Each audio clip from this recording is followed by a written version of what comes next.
oo saxaafadda ka soo baxay waaxda warfaafinta ee xisbiga wadani marka hore abaal lama gaday aan madaxtooyada Jamhuuriyadda Soomaaliland uga mahad celiyo sidii quruxda badnayd ee ay war-saxaafadeedkayga qayb badan oo kamid ah u soo xigteen warbaahinta xukuumadda uga sii daayeen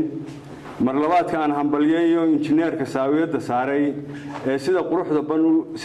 badan u dhidbay u sigibtiray isuguna beegay biraha iftiinka qorraxda ku shaqeeya ee wadada isbitaalka dabamarta lagu safay inkastoo aan jidka la dayactirin habeenkiina siigadii qarsooneed muuqanayso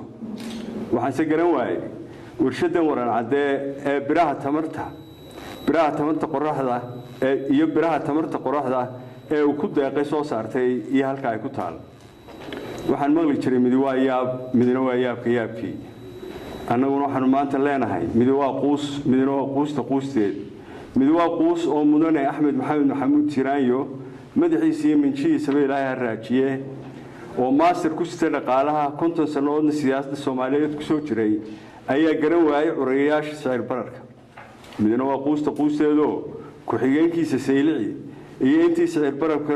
bararka loo aaneynayay ayuu diray waa quusteed sicir bararkuse ma maanta ayuu bilaabmay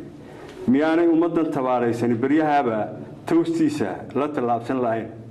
mise xaalku waa maba cuna haruurkee maxaa ay hafraysaan tii Marcus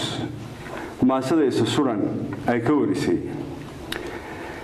sheekadii kiishka ku soo noqo waa murtidii iyo xikmadii mufakir Cawaale Caynaan diidan oo noolaa 1929 ilaa 2002 ee xikam awdaliya oo ka sii booramaawiya ayuu ahaa wuxuu ka mid ahaa dadkii ugu mudnaa ee raayal caamka sameyn jiray hadalka ma saafi jirin wuxuu ka hadli jiray tibaaxa sarbeeban oo sugurdahan oo waxoogaa saray si ay dadku u saaftaan sanadii dulsaarka ahaa ee nidaamkii militariga